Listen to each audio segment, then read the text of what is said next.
മഹാത്മാഗാന്ധി സർവകലാശാല vice chancellor RSS പരിപാടിയിൽ പങ്കെടുത്ത നടപടിക്കെതിരെ MG സർവകലാശാല ക്യാമ്പസിൽ KSUവിന്റെ പ്രതിഷേധം. സർവകലാശാലയിലെ സംഘപരിവാർ വൽക്കരിക്കാൻ അനുവദിക്കില്ലെന്ന് പ്രഖ്യാപിച്ചു നടത്തിയ മാർച്ചിൽ VC ഡോക്ടർ D മാവൂദിന്റെ കോലം പ്രവർത്തകർ കത്തിച്ചു. പ്രതിഷേധം നിയന്ത്രിക്കാൻ പോലീസ് സ്ഥാപിച്ച ബാരിക്കേഡുകൾ മറിച്ചിടാൻ KSU പ്രവർത്തകർ ശ്രമിച്ചതോടെ പോലീസും പ്രവർത്തകരും തമ്മിൽ സംഘർഷമുണ്ടായി.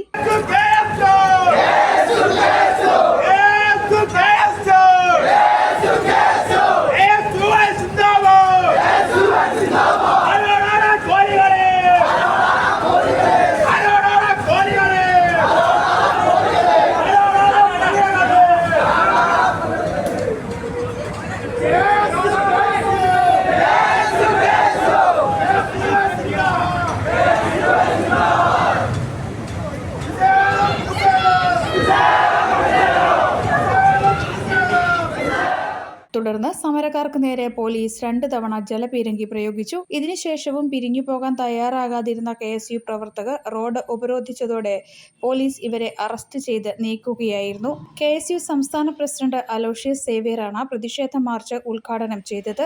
കേരളത്തിലെ വിദ്യാഭ്യാസ മേഖലയെ കാവ്യവൽക്കരിക്കാൻ ആര് ശ്രമിച്ചാലും അതിനെതിരെ ശക്തമായ നിലപാടുമായി KSU മുന്നോട്ടു പോകുമെന്ന് അദ്ദേഹം പറഞ്ഞു.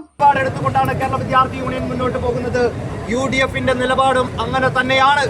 UDFന്റെ നിലപാടെന്ന് പറയുന്നത് കേരളത്തിന്റെ വിദ്യാഭ്യാസ മേഖലയെ കാവ്യവൽക്കരണവുമായി മുന്നോട്ട് പോകാൻ ഞങ്ങൾ അനുവദിക്കില്ല എന്ന കൃത്യമായിട്ടുള്ള നിലപാട് കേരളത്തിന്റെ UDFന്റെ സർക്കാർ, മുഖ്യമന്ത്രി പറഞ്ഞിട്ടുണ്ട്, കേരളത്തിന്റെ ഉന്നത വിദ്യാഭ്യാസ വകുപ്പ് മന്ത്രി പറഞ്ഞിട്ടുണ്ട്, പൊതുവിദ്യാഭ്യാസ വകുപ്പ് മന്ത്രി പറഞ്ഞിട്ടുണ്ട്. കേരളത്തിന്റെ സമരത്തിനായിട്ടുള്ള നേതാവ് AICCയുടെ സംഘടനാ ചുമതലയുള്ള general secretary Shri KC Venugopal ഉൾപ്പെടെയുള്ള നേതാക്കന്മാരെല്ലാം സുവ്യക്തമായിട്ടുള്ള നമ്മുടെ നിലപാടുകൾ പറഞ്ഞിട്ടുണ്ട്. കേരളത്തിന്റെ വിദ്യാഭ്യാസ മേഖലയെ ഒരു കാലഘട്ടത്തും RSSന് മുൻപിൽ അടിയറവ് വെക്കാൻ ഞങ്ങൾ തയ്യാറല്ല എന്ന് ഞങ്ങളുടെ കൃത്യമായിട്ടുള്ള നിലപാട് ഞങ്ങൾ പറഞ്ഞിട്ടുണ്ട്.